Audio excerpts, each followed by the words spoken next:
नमस्कार मित्रों, आपका प्राचीन ज्ञान YouTube चैनल में स्वागत है। आज हम आपको दीपक क्यों जलाते हैं और किस प्रकार जलाते हैं इसी के बारे में संपूर्ण जानकारी बताएंगे। दीपक जलाने की संपूर्ण विधि जानने के लिए हमारे वीडियो पर बने रहें। सिद्धियां पाने के लिए आटे के बने दीपक को जलाना चाहिए। शनि और मंगल की कृपा पाने के लिए मिट्टी का दीपक जलाएं। सूर्य और गुरु की कामना के लिए सोने के दीपक को जलाएं। चंद्रमा की शुभता के लिए चांदी के दीपक को जल देता है। पूर्व दिशा में जलाया गया दीपक आयु में वृद्धि करता है। पश्चिम में जलाया गया दीपक दुख बढ़ाता है। उत्तर दिशा में जलाया गया दीपक धन लाभ कराता है। दक्षिण दिशा में जलाया गया दीपक धन और जनहानि कराता है। मन्नत का एक दीप जलाएं। दीपक को ज्ञान का प्रतीक माना जाता है।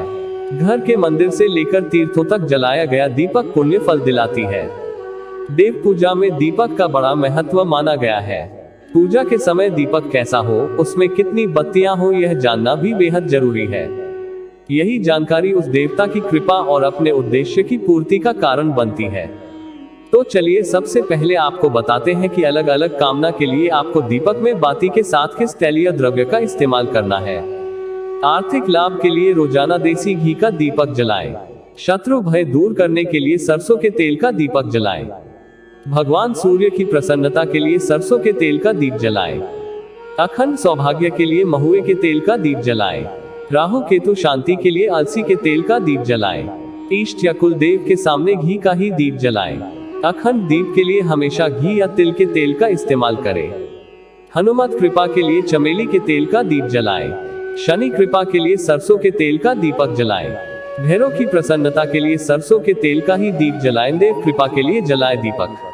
जिस तरह अलग अलग कामनाओं के लिए अलग अलग धातु के दीपक का इस्तेमाल किया जाता है, अलग अलग मन्नतों के लिए अलग अलग तैलीय द्रव्य का प्रयोग किया जाता है, वैसे ही अलग अलग देवों की कृपा पाने के लिए अलग अलग बत्ती के दीपक को जलाने का शास्त्रीय विधान बताया गया है। कुल देवता या इष्ट देव की कृपा के लिए एक बत्ती का दीपक जलाएं। माँ भगवती की आराधना में 2 बत्ती का दीपक जलाएं। माँ सरस्वती की पूजा में 2 बत्ती का दीपक जलाएं। प्रथम पूज्य गणपति की कृपा पाने के लिए 3 बत्ती का दीपक जलाएं। भैरव का प्रसन्नता के लिए 4 मुखी दीपक जलाएं। मुकदमे में विजय और कार्तिकेय की प्रसन्नता के लिए 5 मुखी दीप जलाएं। माँ लक्ष्मी की कृपा के लिए 7 मुखी दीपक जलाएं। भगवान शिव की प्रसन्नता के लिए 8 मुखी दीपक जलाएं।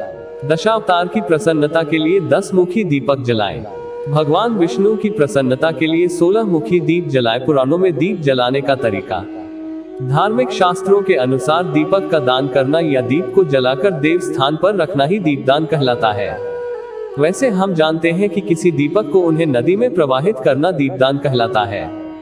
कहा जाता है कि यह प्रभु के समक्ष निवेदन प्रकट करने का एक धार्मिक तरीका होता है।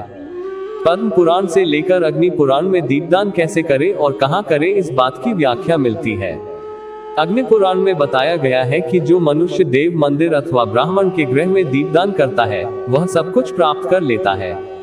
पद्म पुराण के अनुसार मंदिरों में और नदी के किनारे दीपदान करने से लक्ष्मी जी प्रसन्न होती है। दुर्गम स्थान या भूमि पर दीपदान करने से व्यक्ति नरक जाने से बच जाता है। दीपक जलाने का मंत्र हिंदू धर्म में हर मांगलिक कार्य के लिए मंत्र है। कोई भी शुभ कार्य करने के दौरान इन मंत्रों का उच्चारण किया जाता है। उसी प्रकार शाम के समय घर पर दीपक जलाते समय मंत्र का उच्चारण करना चाहिए। ऐसा करने से जीवन में कल्याण होगा और लाभ मिलेगा। दीपो ज्योति परम ब्रह्म दीपो ज्योतिर्जनार्दन दीपो हर्तु में पापन संध्या दीप नमोस्तुते शुभ करोति कल्याणम आरोग्यम धन संपदा शत्रुबुद्धि विनाशाय दीपकाय नमोस्तुते। दीपक जलाते समय इस मंत्र का उच्चारण करने से कई विशेष लाभ मिलते हैं।